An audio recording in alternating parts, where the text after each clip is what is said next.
সিন্ধু পিতা এই অন্ধ পিতামাতাৰ বাবে তই আৰু কিমান কষ্ট কৰিবি বাছা পিতা হে ভগৱান আমাৰ এই দুখৰ যন্ত্ৰণা অৱসান কেতিয়া হ'ব প্ৰভু পিতা আৰু আই বাছা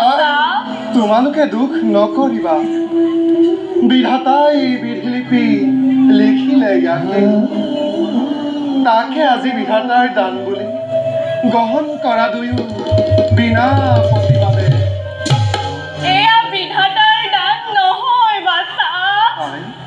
এয়া যে আমাৰ নিজ কৰ্মফল নুবুজিলো মই সকলো ব্যক্ত কৰি দূৰ কৰা মোৰ মনৰ সন্দেহ শুন তেন্তে বাছা এয়া বহু দিনৰ আগৰ কথা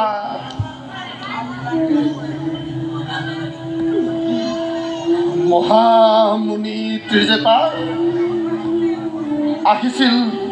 আমাৰ আশ্ৰমলৈ তাৰ পাছত তোৰ ভাতৃ আৰু মই জানিছিলোঁ তেওঁৰ অপাৰ মহিমাৰ কথা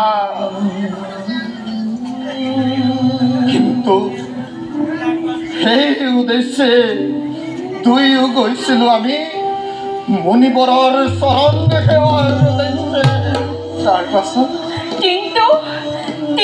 দেখি তেওঁৰ কুৎসিত পদযুগত ঘৃণাত আমি দুয়ো বুজিছিলোঁ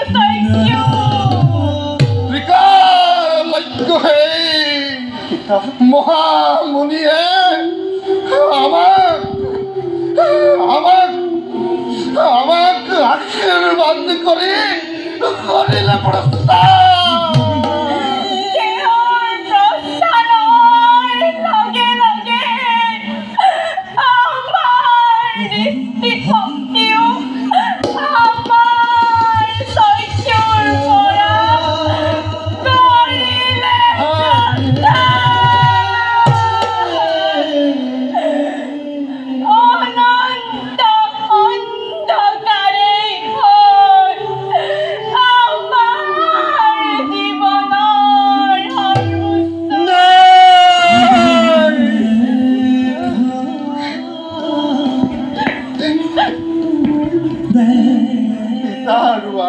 প্ৰস্তাৱ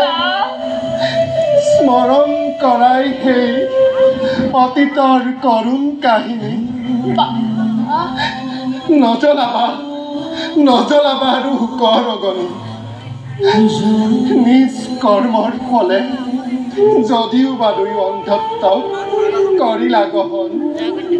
তথাপিতো সেই ঘটনাই আঁতৰালে দুয়োৰে মনৰ অন্ধত্ব বাৰু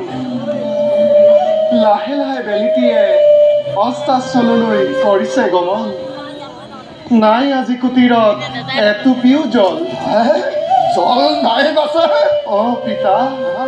গতিকে যাওঁ মই সোনকালে হৰদূৰ তীৰে কলচী ভৰাই আনোগৈ এটুপি নিৰ্মল জল যোৱা দুয়ো কুটিৰত কৰাগৈ বিশ্ৰাম যাও বাছা কিন্তু সোনকালে আহিবি উলটি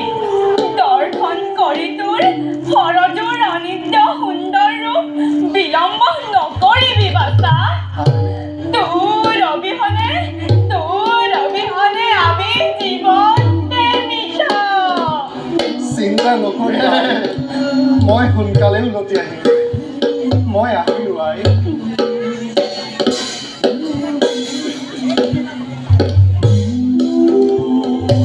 পিতা বাছা মই আহিলোঁ পিতা বাছা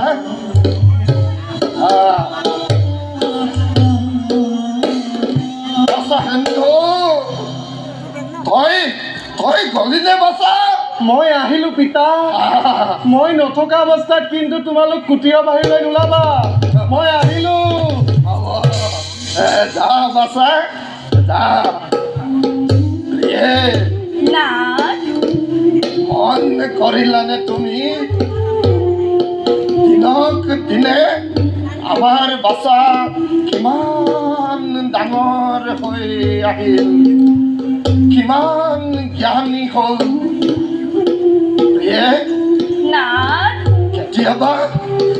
কেতিয়াবা এনে লাগে জানা